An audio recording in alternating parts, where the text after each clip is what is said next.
Good evening, everybody. Thank you for coming. My name is Jacob Campbell. I'm the editor-in-chief of this issue of Clamantis. I will keep my remarks short, but this is my last issue working on Clamantis, so I'd like to thank Professor Minardi, the board, everyone who's contributed, all the familiar faces in the crowd, and all the people who have joined uh, since I've joined. I really think that the group of people that will be here beyond me are capable and committed and very uh, they've invested a lot of themselves in the journal, as I have, and I look forward to what they continue to do in the future. We do have a bit of a time crunch for Chelsee Niebergall, who is so kind to come here ahead of her daughter's choir concert. Um, Chelsee is a current Mal student with a concentration in cultural studies. She's deeply passionate about exploring the intersections of literature, identity, and social narratives. Chelsea's research interests lie in women and gender studies, contemporary romance literature, as well as innovative creative writing practices. She will be reading an excerpt from her research paper, Beyond the Priesthood. Chelsea?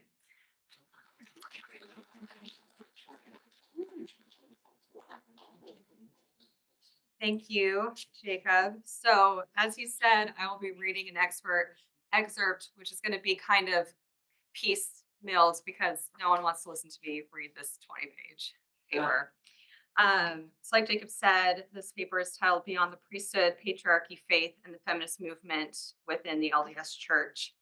The Church of Jesus Christ of Latter-day Saints, also referred to as LDS or Mormonism, is a prominent global Christian faith transcending continents, races, and cultures. Its official website's Who We Are page presents a vibrant tapestry of community life, featuring such sections such as We Worship Together, We Strengthen Families, and We Become Better. Accompanying these themes are images of joyful, diverse individuals and families. The church's leadership contrasts sharply with the diversity on its website. As visitors scroll down, they encounter a striking image of the church's prophet, who recently celebrated his 100th birthday, alongside his two counselors, all older white men. In recent years, the LDS Church has taken notable steps towards increasing racial diversity within its leadership. Nevertheless, the Quorum of the 12 Apostles, its highest governing body, is still comprised exclusively of white men. This effort towards racial inclusivity stands in stark contrast to the lack of gender diversity in church leadership. Nearby, a heading titled Leaders Come from Around the World features three women of color smiling as they read the Liahona, one of the church's publications. The accompanying caption highlights the diverse contributions of both men and women in directing the church's global and regional initiatives. Yet, behind the portrayal of inclusivity lies a significant issue for LDS women. Despite leading the Relief Society, a key organization for women within the church, their leadership remains subordinate to the priesthood, which is exclusively controlled by male leaders at the highest levels.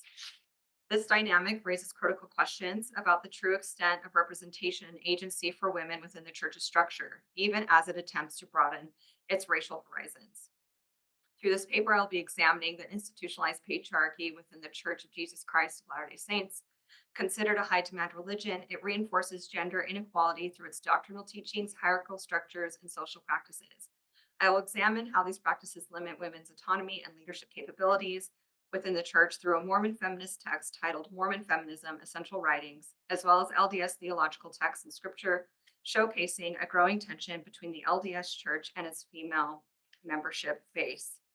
This growing tension comes from women in the church negotiating a place of power and authority for themselves. Church leadership placates women in this struggle by saying they have control and authority over their own organizational branch, the Relief Society.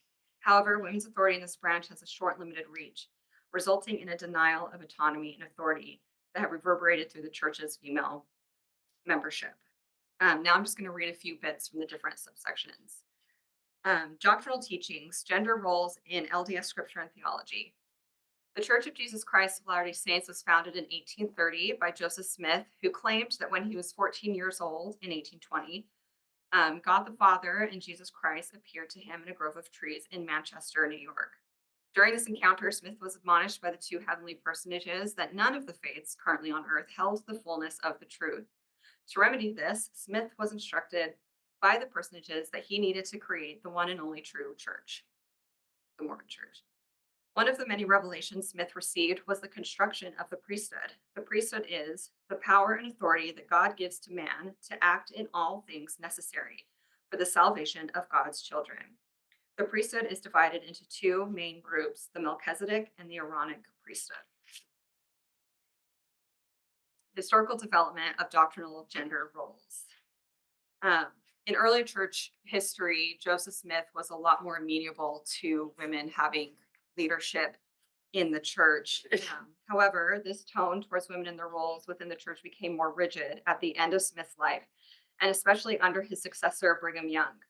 In an LDS manual titled The Latter-day Saint Woman, Basic Manual for Women, Young says, "One thing is very true, and we believe it, and that is that woman is the glory of man. When I reflect upon our mothers and sisters and the influence they willed, I look upon them as the mainspring and soul of our being here. It is true that man is first, but when Mother Eve came, she had a splendid influence over Father Adam. Sisters, we want your influence and power and helping to build up the kingdom." Though the phrasing man is first is troubling, you can tell from Young's perspective that women are highly valued and have great influence for good. If this is the case, wouldn't allowing women to hold the priesthood, God's ultimate power, give them even more influence? Or is this statement made by Young during his tenure as president of the church, 1847 through 1877, more reflective of the sentiments towards women at the time? I say, I will curse every man that lets his wife or daughter meet again, until I tell them. I don't want the advice or counsel of any woman. They would lead us down to hell. There is no woman on the face of the earth that can save herself. But if she ever comes into the celestial kingdom, she must be led in by some man. These two statements, made within a few years of each other, are confusing. Giving contradictory statements like this is commonplace when addressing women's autonomy and authority in the church. Each subsequent prophet has given similar statements to Young's in an attempt to pacify and control the female membership of the church. This sets a precedent of ambiguity, strategically prohibiting women from having a foothold in doctrine and prophetic counsel to base an argument for female ordination, which makes the mission of Mormon feminists even more difficult. Every argument a Mormon feminist can make using prophetic counsel or scripture can always be countered with different prophetic counsel or scripture.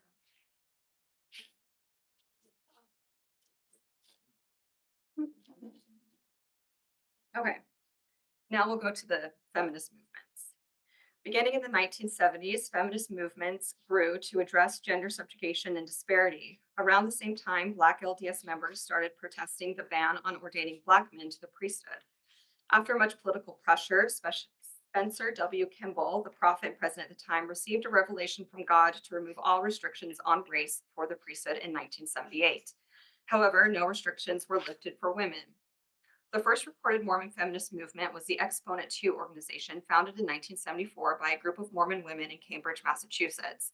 The women who found the organization took inspiration from a women's newspaper published in Utah from 1872 to 1914 titled Women's Exponent. The organizers decided to create their own publication, aimed to create a forum poised on the platforms of Mormonism and feminism. This publication is alive and well today, featuring diverse voices from women with varied affiliations with the church. The book titled Mormon Feminism: Essential Ranks comes from women associated with this organization. Exponent 2 not only publishes a quarterly magazine, but it holds annual retreats for current and former Mormon women. However, it seems that the organization is more focused on giving Mormon women a place to express themselves and not advocating for doctrinal change or female ordination from the church. Though many of the writers in the book Mormon Feminism have written articles critiquing the church's stance on the all-male priesthood and have offered critical interpretations of scripture and doctrine, there have been no actionable changes that have resulted from these writings. The main result of these critiques and suggestions has been the excommunication of their authors. Another significant group historically involved in feminist activism related to the LDS Church is Ordained Women. Founded in 2013 by Kate Kelly, this organization advocated for the ordination of women to the LDS priesthood, but faced considerable opposition, leading to Kelly's excommunication in 2014. A part of their mission statement reads, Ordained Women aspires to create space for Mormon women to articulate issues of gender inequality they may be hesitant to raise alone. After Kelly's excommunication, the movement lost momentum, and there have been no public announcements or organizational efforts from ordained women since 2018, leading me to conclude the movement is inactive. LDS theological reinterpretation. Many LDS famous leaders have suggested how LDS theology can be interpreted to allow women to be ordained. One blueprint the church could follow was the allowance of Black men to receive the priesthood, as was discussed earlier. During the church's founding years, Joseph Smith made accounts of two Black men who received the priesthood. Smith was openly against racism and believed it had no place in the church. These sentiments were similar to how he felt about women holding more power and authority. However, after Smith's death, Brigham Young was ordained the prophet and officially banned the ordination of Black men to the priesthood in 1852. A similar shift in church policy and culture could be possible for the ordination of women. However, this has yet to happen despite the many requests from ordained women, Exponent 2, and women who are not affiliated with any specific feminist group. The same argument could be made that women were not ordained to the priesthood due to the social customs during the time of the church's founding. Then why is it the church changing its stance on female ordination like it did with Black men? Haven't the customs and social norms regarding women changed from 1830 to now? Even when examining a woman's authority within the temple, the highest place of worship in the LDS Church, the denial of decision-making power still maintains a disparity along gendered lines. Further on, in her essay, The Mormon Priestess, The Theology of Womanhood in the LDS Temple, Elizabeth Hammond reinterprets LDS temple ordinances. She offers a framework of how every ordinance within the temple can use new language, images, and processes, all taken from historical and scriptural accounts to assuage the persistent gender asymmetries in temple worship without changing the actual rites and ordinances. Hammond explains that the benefits of Mormon women could be exponential. She argues, if women start to see themselves as fully redeemed from Eve's transgression as directly linked to Elohim, as priestesses unto the Most High, and as daughters who shall inherit all their heavenly parents have, the temple will be a place of solace and exciting possibilities for Mormon women. A reinterpretation of women's gender roles and leadership roles inside the temple would permeate the larger organization and have a trickle-down effect from the highest place of worship, the temple, to the local congregation. This reinterpretation does not call for an overhaul of established doctrine and function of the church, but simply incorporates women into existing structures and thus resolves the problem of their exclusion from leadership and decision-making power. The Church of Jesus Christ of Latter-day Saints has a long-standing history of dedicated women actively engaging in the faith. Nevertheless, its patriarchal doctrines, hierarchical framework, and social practices systematically curtail women's autonomy and leadership potential. This limitation has generated significant tension between women and the institution. Despite the efforts of LDS feminist movements to advocate for change, these initiatives have largely failed to capture the attention of church leadership, resulting in minimal progress towards female ordination. Furthermore, these movements have often been marginalized and excluded from the broader discourse among Mormon women. Although there exists a viable path for the church to embrace modernity through the well-researched frameworks offered by numerous female Mormon scholars, my analysis indicates that the deeply entrenched patriarchal hierarchy within church teachings and culture renders the prospect of female ordination a distant reality.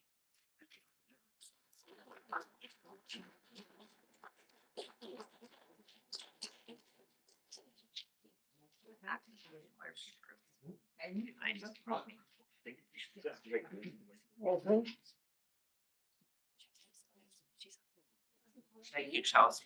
And just note for anyone who may be following along with the printed version, Chelsea's piece and a few others tonight are from our upcoming edition. So we are featuring from the fall 2020 issue and the upcoming spring one. The print edition is not ready yet, but we hope this is a little teaser that you can stop by in the coming weeks and pick that up. Let's see. Next, we have Mackintosh Bennett. Bennett is a writer, playwright, and illustrator currently based in Stowe, Vermont. He writes for the stage, screen, as well as works of prose in both long and short form. He spent time writing in Boston, Provincetown, and on Martha's Vineyard, chasing the coattails of other tortured artists he admires, Tennessee Williams, Eugene O'Neill, and Kurt Vonnegut, to name a few. Mac also wrote this biography. Mac has also acted professionally on stage and on commercial television and is classically trained in the techniques of Meisner, Adler, and the Abner-Eisenberg School of Clowning. He is currently studying creative writing as a graduate student at Dartmouth College and earned credits towards his degree at the University of Oxford. Mac works with many talented writers as an editor and serves as the judge for the annual Robert Traveler Fly Fishing Writing Award, awarded jointly by the John D. Volker Foundation and the American Museum of Fly Fishing. When he's not busy writing or doodling in the margins, you can find him skiing like a madman, climbing at high altitude, or floating around in his Old Town canoe. So very exciting. So Mac Bennett with Neighbors Within and Strangers Without.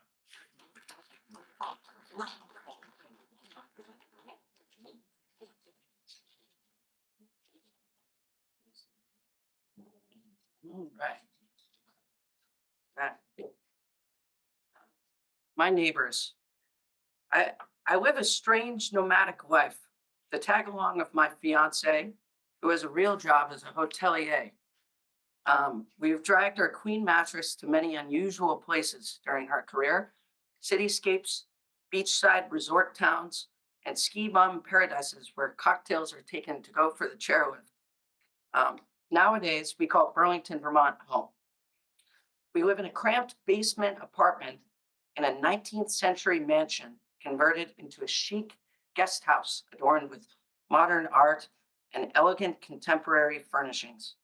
On a busy weekend, my neighbors are tourists with a taste that prefers boutique to Ramada.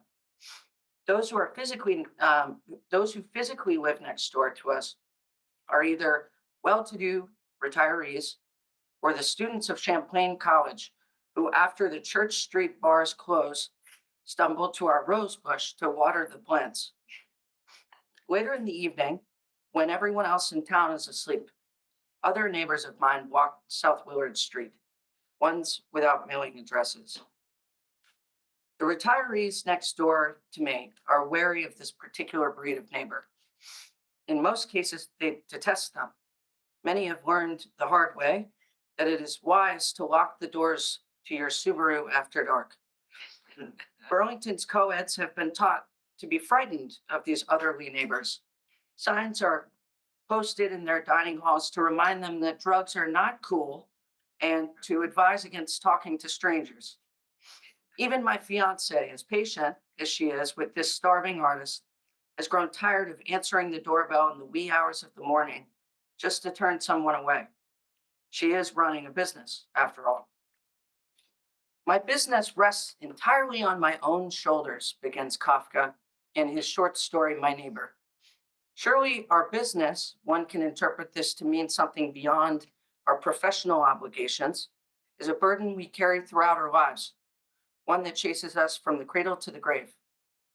What relation does this business of ours have to others that inhabit the spaces around us? In My Neighbor, this spirals into a sort of paranoid mania, a confrontation with the other. The neighbor is represented as a threat, a mysterious, malevolent force that is already working at his goal against me. Here, Kafka confronts a weighty philosophical question, a challenge to the edict of love thy neighbor. Why should we commit to this timeless sentiment if our neighbor may be a threat to us? Alenka Zupanik responds similarly to this question in her essay, Love Thy Neighbor as Thyself. Why should we love our neighbor, a perfect stranger? But above all, how on earth are we to achieve this, particularly if we take the word love seriously, i.e. in the strong sense of the term? The notoriously idiosyncratic Slavoj Žižek, once labeled the most formidably brilliant philosopher of contemporary critical theory, pursues the same line of questioning in his work, Neighbors and Other Monsters, trying to get closer to a construction of this supposed neighbor, weaving Freud into his analysis. Consider the neighbor, the Nebensmensch, as the thing means that beneath the neighbor is my semblant, my mirror image, there always lurks the unfathomable abyss of radical otherness, of a monstrous thing that cannot be gentrified. If our neighbor, in its essence, represents something in radical opposition to ourselves, and if understanding them is key to our ability to love them, then where do we find the answer on how to love them? My question What of neighbors without a permanent address? Battery Park. Battery Park sits atop a bluff that overlooks the Colossus of Lake Champlain. The view from this overlook spans nearly 300 miles, as far south as Lake George and as far north as the province of Quebec. The immensity of the lake from this vantage makes one feel rather small. In the summertime, the sun sets directly across the lake over the Adirondack Mountains, and Battery Park is the best place in town to catch the view. On hot summer nights, when it's muggy downtown, the bluff is also the perfect place to cool off and catch a breeze. Creamies, a Vermont staple made from raw dairy and grade A maple syrup, are served nearby from a repurposed school bus painted psychedelic. In the winter months, the breeze that runs over the bluff is a frosty gale. Temperatures on the lakeside dip lower than anywhere else in town, reaching, in my recent memory, as low as negative 35 degrees Fahrenheit. This past winter, Battery Park was lined with tents, a small village of those with nowhere else to turn. 7 Days, which has been called the New Yorker of the North, covered the scene at Battery Park in an article published last January. According to their research, the number of people without shelter in Burlington has jumped to levels that, for the first time in memory, eclipsed the city's ability to provide emergency quarters for everyone. Flanders offers further on this, stating, the city estimates that somewhere between 200 and 300 people are unsheltered in the Burlington area, up from fewer than 50 a year ago. The sharp increase has led to fierce competition for limited beds and has forced shelters to turn people away each night. They've wound up pitching tents in city parks, squatting in abandoned buildings, and spending nights in parking garages. Neither the city nor advocates for the homeless have come up with an immediate remedy, leaving few options for those without shelter. On January 18th, Burlington city workers operating heavy machinery cleared out, or rather demolished, the Battery Park encampment. Whether it was by accident or something deliberate, this coincided with Vermont's Homelessness Awareness Day, a day the state passed into law in 2007 to recognize the plight of unhoused Vermonters and raise awareness for their cause. On January 18th, while the Battery Park encampment was busy being dismantled, policymakers in the state capitol commemorated the day with a special presentation put together by the Vermont Office of Economic Opportunity and Economic Services, a 15-slide PowerPoint that depressingly served to highlight exactly what the state government was failing to solve in Burlington. On that reference, the 3 legs of the stool to solve homelessness. Number 1 is a unit. Number 2 is rental assistance to fill the affordability gap. Number 3 is supportive services tailored to help people to get and keep housing, connections to employment, and health services. This is not to say that every Burlingtonian was entirely outraged by the demolition. Commenters on the Burlington Reddit made not entirely unimaginable claims that bicycles featured in the photos published in the 7 Days article were stolen, and that the propane that fueled the Battery Park encampment's camping stoves had been lifted from hardware stores downtown.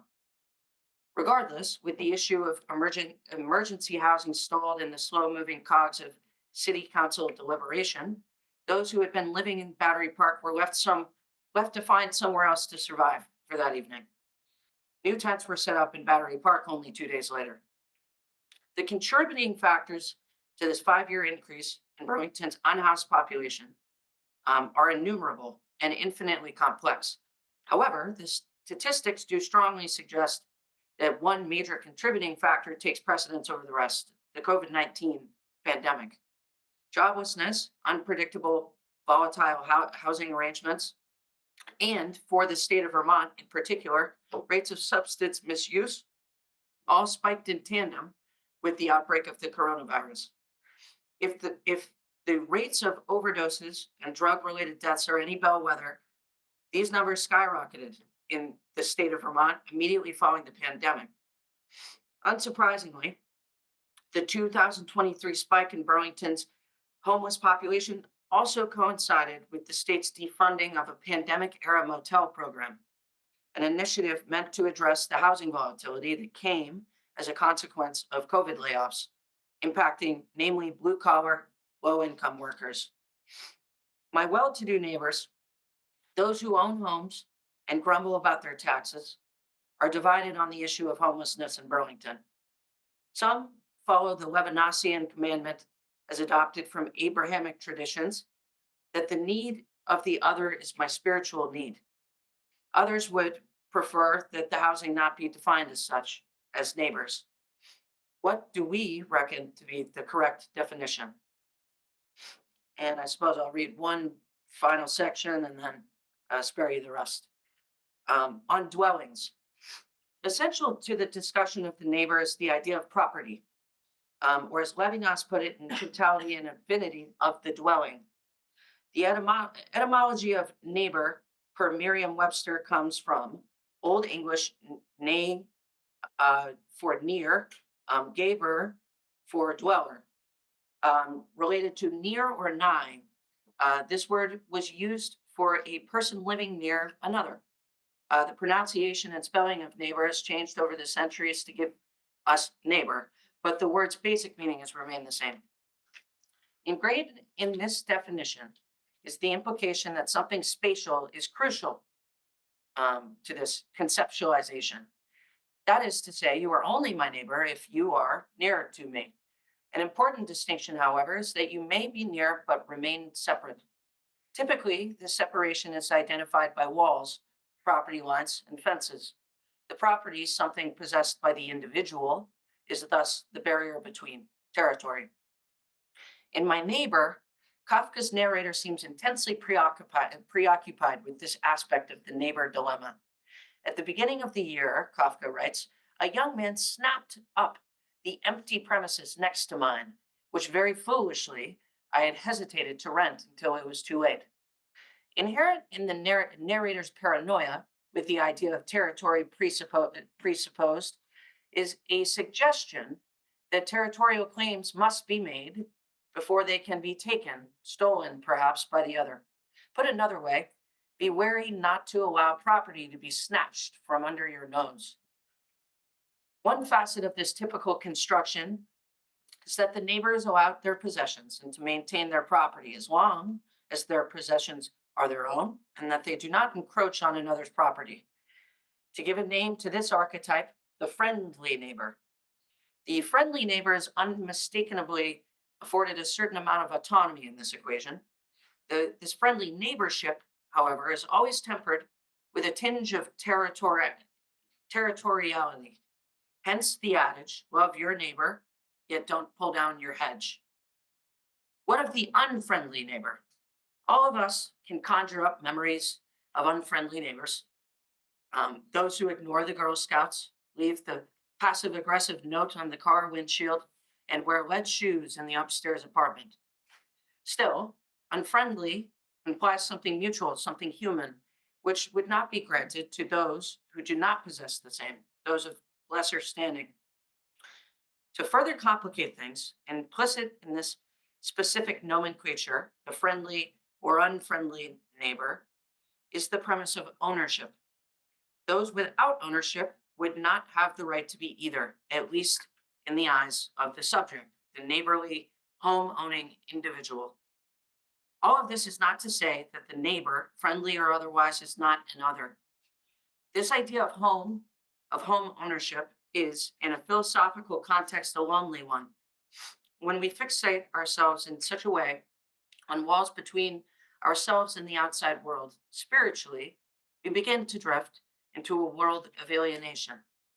Says Levinas, the separated being can close itself up in its egoism, that is, in the very accomplishment of its isolation. And this possibility of forgetting the transcendence of the other, of banishing with impunity all hospitality, that is, all language, from one's home, banishing the transcendental relation that alone permits the I to shut itself up in itself. It evinces the absolute truth, the radicalism of separation. If someone who lives nearby does not have any claim to the territory surrounding you, are they still your neighbor?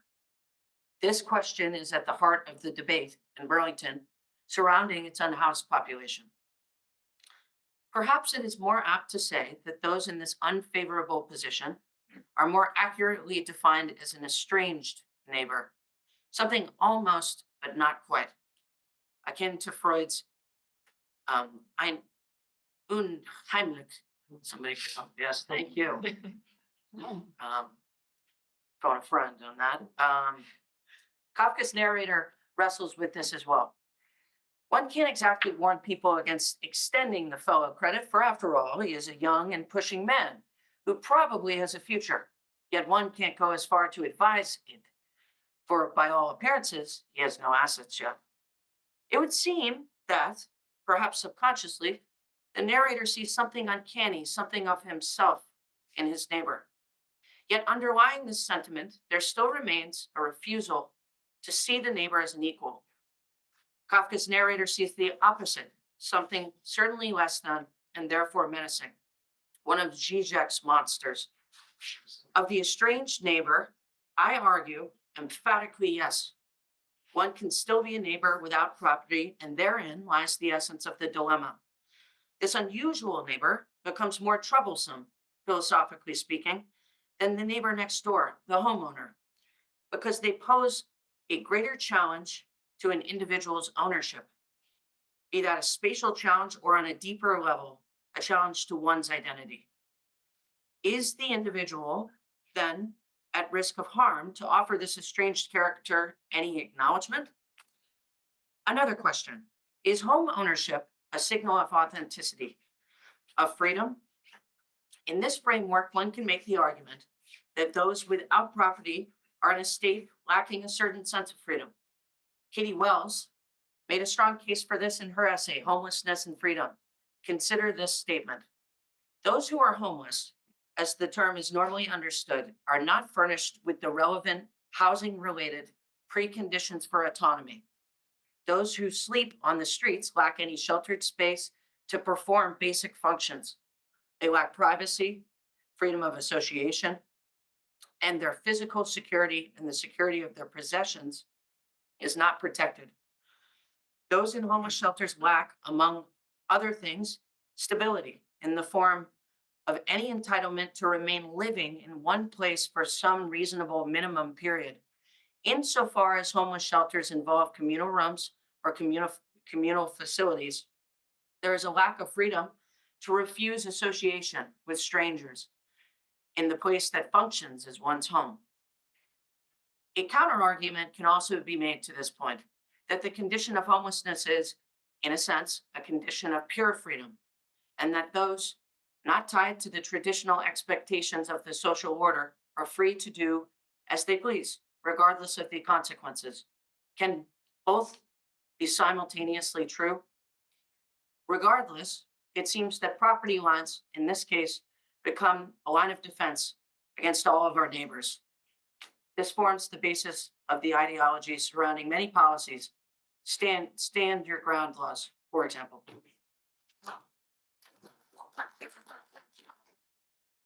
And would you like to go next? Sure. All right. Ed Ting is a well-known amateur astronomer whose works have appeared in Sky and Telescope, Skywatch, Astronomy, Discover, and Popular Mechanics magazines. He is a National Science Foundation Ambassador to Chile, a Mission Patagonia Ambassador, and a NASA Solar System Ambassador. His science-themed YouTube channel has 65,000 subscribers and gets 2 million views each year. In addition to his science writing, Ed's creative works have appeared in literary journals. He's a past winner of the New Hampshire State Flash Fiction Contest and was selected as writer-in-residence at the Nope Center for Fine Arts in Edgartown, Massachusetts. He teaches creative writing at New England College and at various writing retreats across New England. Ed holds a BS in Electrical Engineering from the University of Illinois, an MFA from New England College, and a Master's degree from Dartmouth, where he produced an award-winning thesis on astronomical imaging. He is a retired Category 3 bicycle racer, classical and New Age pianist, and an enthusiastic fudge confectioner. He is Ed Ting.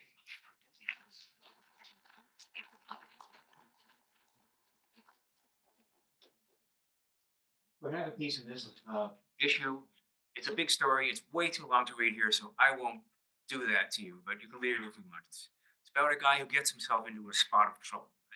So I'll read a very short piece from the issue before. I'm working on a series of essays and stories about my last year in high school.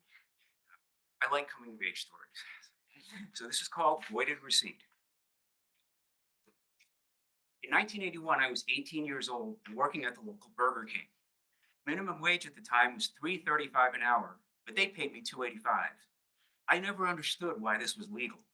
After taxes, gas for the car, and other miscellaneous expenses, there were weeks I actually lost money on paper. Jeff and I were working behind the counter one day, and I started complaining about the pay.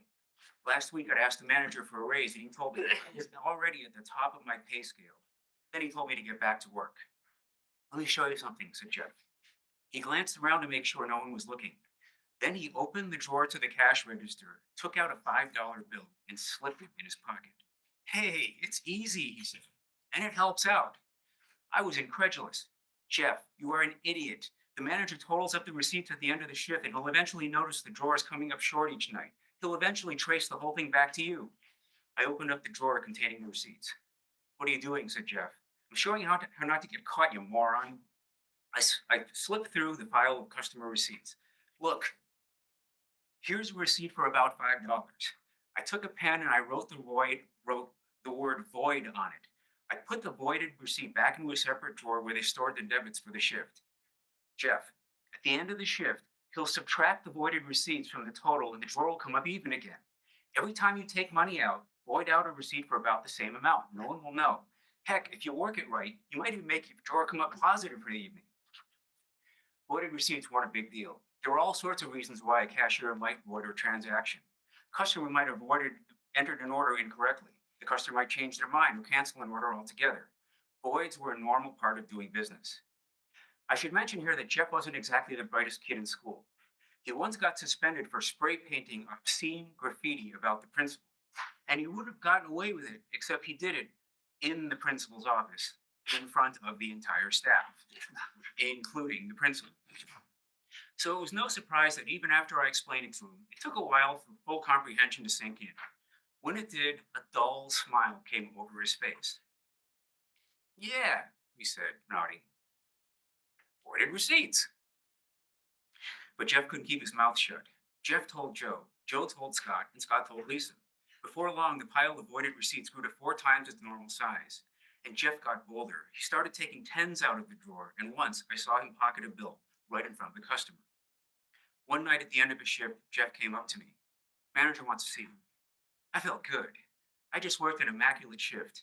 I didn't make one mistake at the register all night long. I didn't have a single voided receipt. It was the Burger King equivalent of pitching a no-hitter. Maybe I'd finally get the raise I deserved. Close the door behind you. Manager held up a printed spreadsheet.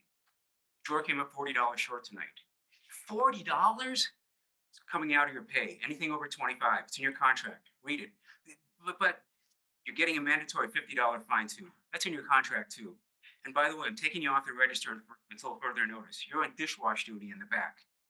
Later that night, I found a note under my windshield. Say anything and this is what happens to you. Everyone was on edge lately.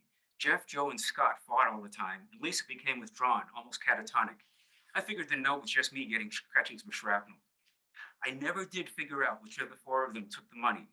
Even though I was young and naive, I knew the situation demanded a response. During each of their 4 shifts when they weren't looking, I took $40 from each of their drawers. The way I figured it was like being in prison. You had to earn their respect. And I won't lie here, the $160 came in handy.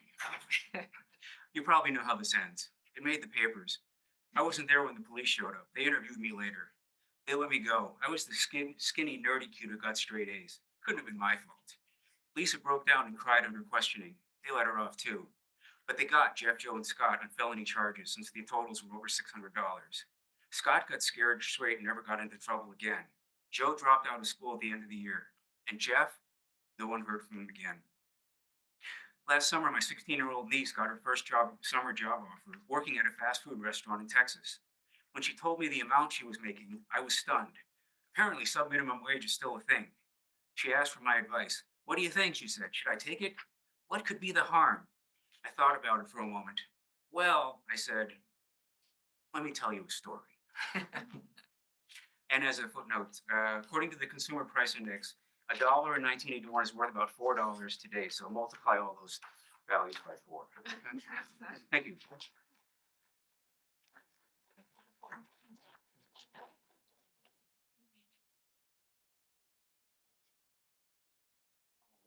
Next, we have one of our poets. Cosima Pellis grew up in Richmond, Virginia, and is now based in Norwich, Vermont.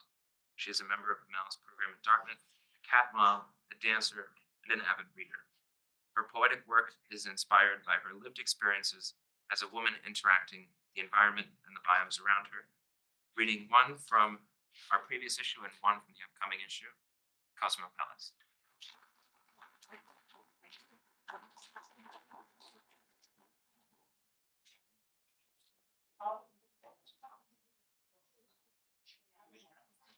Hi guys, thank you all for coming. Thanks to everybody who works on this. It's really special to hold something in your hands, open it up and see. It's a pretty cool feeling. Okay, so first I'm gonna read a poem from last issue, and then I will read a little sneak peek for the let's see. Okay, this first one is called Black Dahlia. I wrote this when I accepted accepted at the Malice program, and I signed a lease for a cabin in the woods in Norwich. And a lot of people at home were asking me a lot of questions about my decision to live alone in the woods after growing up in a city and living my whole life there. So this was kind of like my reflection on that decision and the questions I was getting. You ask me if I'm scared of the black bears, and I tell you that if a mother bear felt I was a threat to her cubs, I would gladly die by her claw, my body nourishing the birch trees. I tell you about the time I saw a dead deer by the side of the highway at midnight, and I could have sworn it was a dead woman.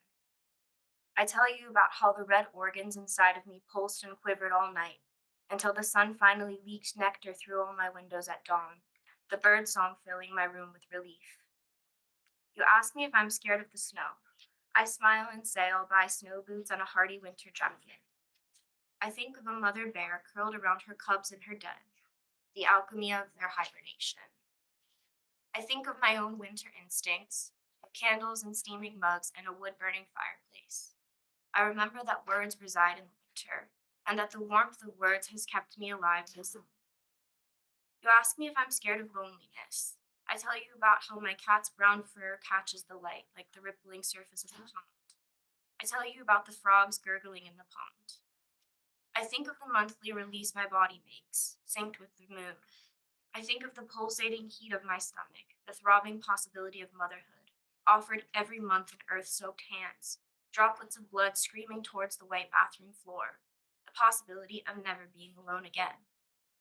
You ask, and I tell you about the time a boy stole me from my body, made me ghost, and put me back into my body that was pink and raw and reeling like some unborn thing. I tell you of my changeling self, 17 years old, her alien orchestra ringing my brow bone when I craved craved sleep. I tell you that there are much worse feelings than loneliness. You ask me if I'm scared of death, and I tell you that I've listened to all the murder podcasts, swallowing the ways my body can be sectioned by a knife as if I'm swallowing my nightly magnesium pills, my iron pills, my morning coffee.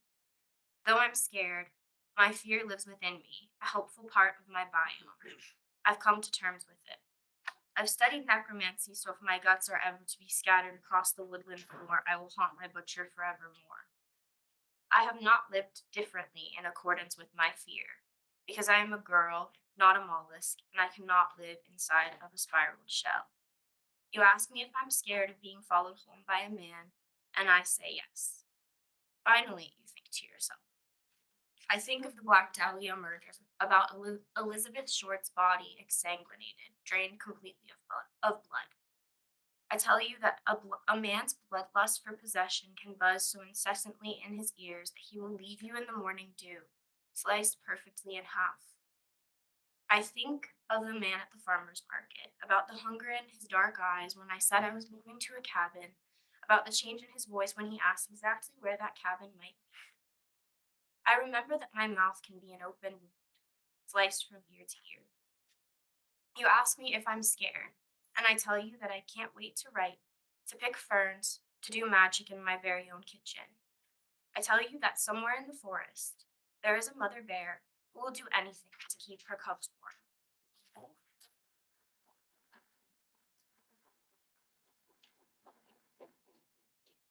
This is a very short poem, which is my sneaky poem from the upcoming issue.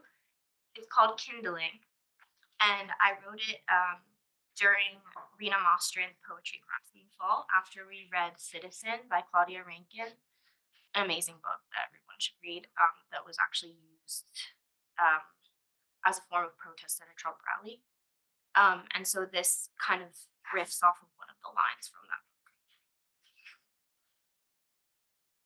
A head remembering to ache, a map remembering to bleed, a uterus remembering to fear, an eye remembering to redden, a rage remembering to pulsate, a fire remembering to swallow, a book remembering to quiet, a love remembering to hide, a body remembering to blister, a city remembering to sigh, an expanse remembering to shrink, a citizen remembering to rise.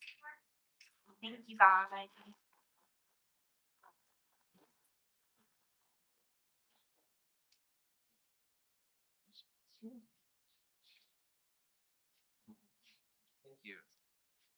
Next, we have Isdaly. Isdaly Reyes is a second-term Mal student who enjoys many forms of writing. When creating her pieces, she tries to create branches of herself in writing. In these pieces, she is breaking off the branch of her ethnicity. These pieces are a persistence of love and pride in her culture and her stories in a world where there's harsh division. To quote, I offer the branch of myself to prove there is no true division, and through understanding and expression of words, I believe humanity could be saved from the violences of hate. Isdaly.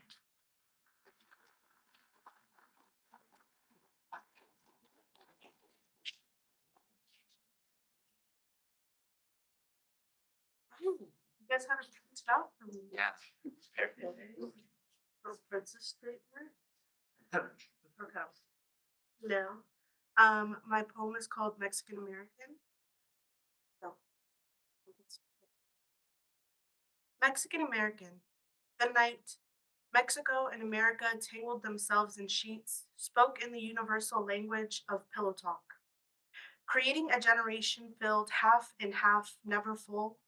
Mexico leaving a brown stain of their tierra on my skin, America filling my veins with the American dream, leaving Mother Mexico, staying with Father America, my culture not erased but blended, pureed to fit the palates of the true Americans. As I grow with my father, my roots stay with my mother. As I carry my ancestors through the vast desert, we tumble through, feeling each pebble, every obstacle. My mother's language ground down, Spanglish. My accent mashed and molded into my father's. I am Mexican American, who's been reprimanded by Father America for my clothes, my native language, my skin.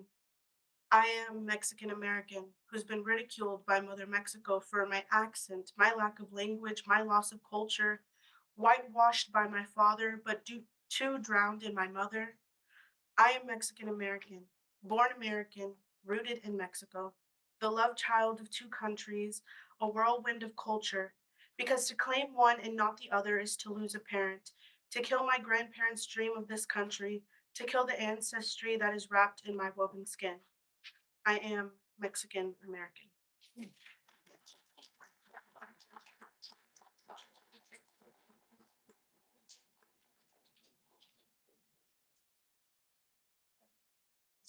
you. And finally, we have Shanzay Salman. Shanzay is a Mao student with a concentration in cultural studies, focusing on music and writing. Trained in Pakistani classical music, she is dedicated to emphasizing the central role of music in human expression and consciousness while advocating for its greater inclusion within academic discourse. Ladies and gentlemen, Shanzay.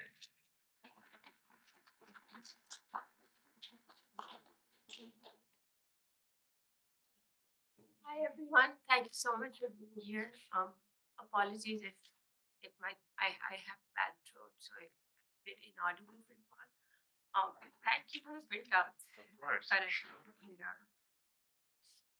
All right, so this is a piece that I wrote for Professor P. I will be reading out an excerpt from a piece that I wrote for Professor P's class. It was titled "Sounding Resistance." I'll read out the introduction.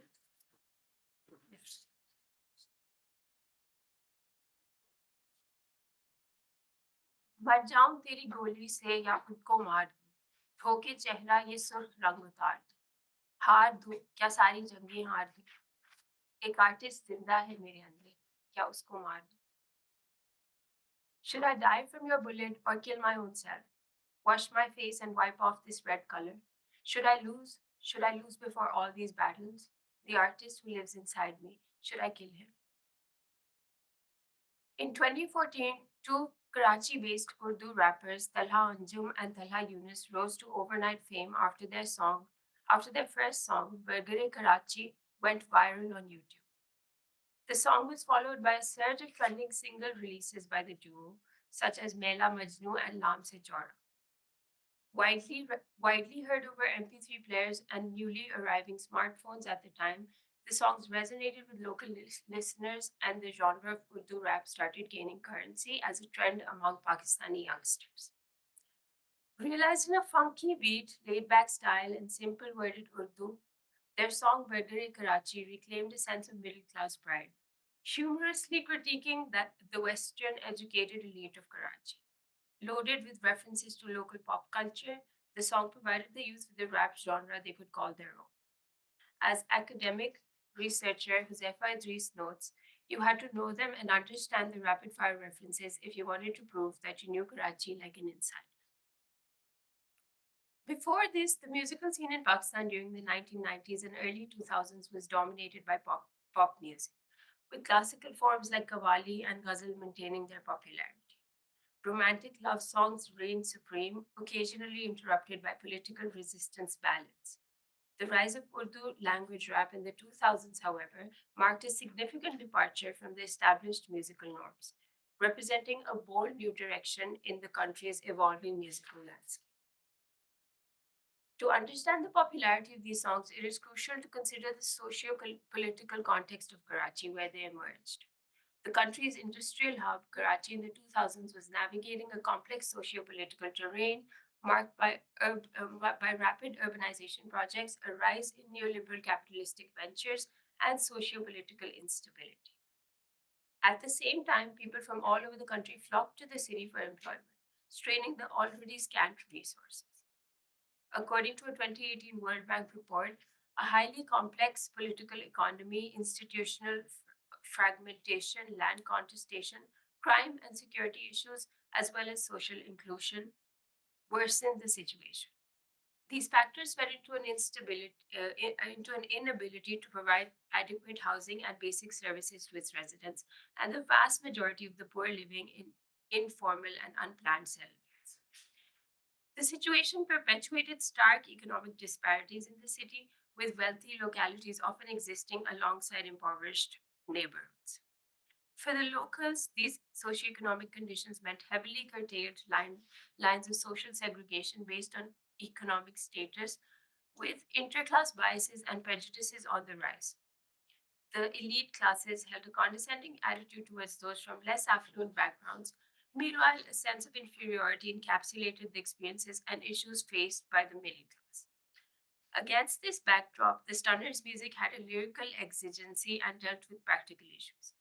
Using the Urdu rap genre, the Stunners address and express the realities of Karachi's youth, drawing on influences from Western rap icons like Eminem and Tupac, Tickner emphasizes this global appeal of hip hop and its ability to reflect on everyday life and address issues of poverty, inequality, and discrimination. Deploying various positionalities, the Stunners centered the Urdu rap genre in the local cultural discourse.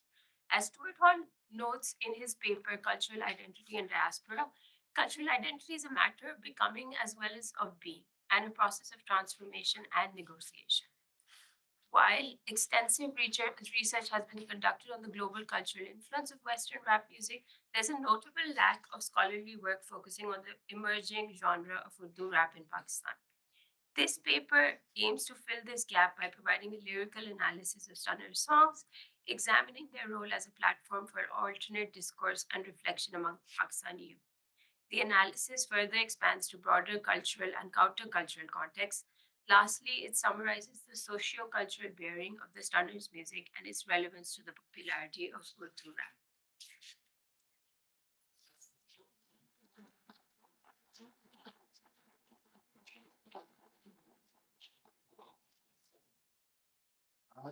So that's the end of our scheduled program for today. I know we started quickly after 6, so there is still food available.